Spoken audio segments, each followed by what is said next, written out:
केरल के पलक्कड़ में गर्भवती हथिनी की हत्या को लेकर जी न्यूज ने मुहिम शुरू की है। हाथियों पर अत्याचार के खिलाफ जी न्यूज के साथ पूरा देश जुड़ रहा है। बेजुबानों के लिए आवाज उठाइए। जी न्यूज की इस मुहिम के साथ जुड़े रहिए।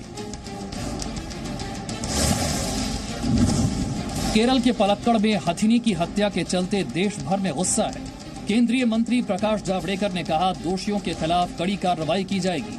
पर्यावरण मंत्रालय ने हथिनी की हत्या को लेकर केरल सरकार से रिपोर्ट मांगी है। This kind of killing is absolutely unacceptable, and we have already deputed our senior officers there, and we will nab the culprits and punish them. Kerala में हथिनी की हत्या को लेकर सांसद सोनल मानसिंह ने जी न्यूज की मुहिम की सराहना की है। जी न्यूज से विनायकी की हत्या को लेकर बातचीत के दौरान सोनल मानसिंह भावुक हो गईं। केरल की जो लोगों ने इसमें प्रत्यक्ष या परोक्ष रूप से हिस्सा लिया है, उनको कदापि बख्शा न जाए। सोनल मानसिंह, फिर से मैं बोलना नहीं चाहती हूँ, गला रूंध रहा है मेरा, सॉरी।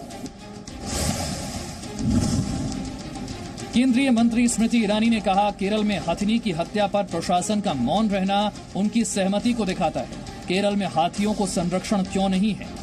मेनका गांधी जी ने कहा, और आपने भी आज घोषित किया अपने कार्यक्रम में, कि ट्रेंड सा है उस क्षेत्र में।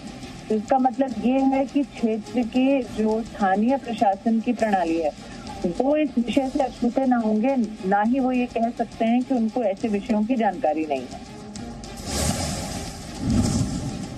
केरल में हथिनी की हत्या के मामले पर सांसद मेनका गांधी ने सुप्रीम कोर्ट से जानवरों के साथ न्याय की अपील की है।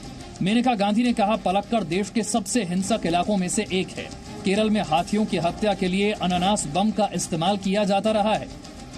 एक केरल तो इतनी क्रूर है, इतनी क्रूरता है केरल में कि हमसे बर्दाश्त नहीं होता है। इतनी सुंदर जगह, इतने अच्छे लोग, और इतनी क्रूरता और इतनी नापुंसक सरकार की क्या बताएं।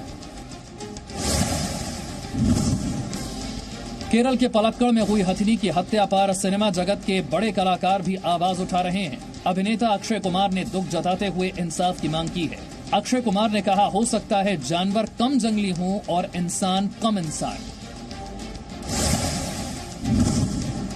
हथिनी की हत्या को लेकर पूरा देश शोक में डूबा है। केरल में हुई इस अमानवीय घटना को लेकर उद्योगपति रतन टाटा ने कहा, निर्दोष जानवरों के खिलाफ ऐसा अपराध किसी इंसान की सोची समझी हत्या से किसी भी तरह अलग नहीं है।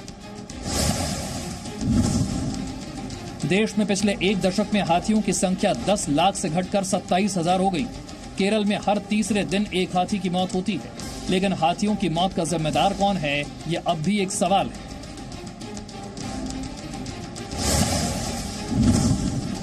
देश में करीब 2500 हाथियों को बंधक बनाकर रखा गया है, जिसमें से 500 हाथी केरल में बंधक बनाकर रखे गए हैं, जबकि 1800 हाथी देश के अलग अलग मंदिरों में बंधक बने हुए हैं। केरल के पलक्कड़ में हथिनी की क्रूरता से हत्या कर दी गई। हथिनी को पटाखों से भरा अनानास खिलाया गया, जिससे गर्भवती हथिनी की मौत हो गई। No signal, no worry. Presenting Z News app with live TV, latest updates and expert opinion. Available on Google Play and App Store. Download it now.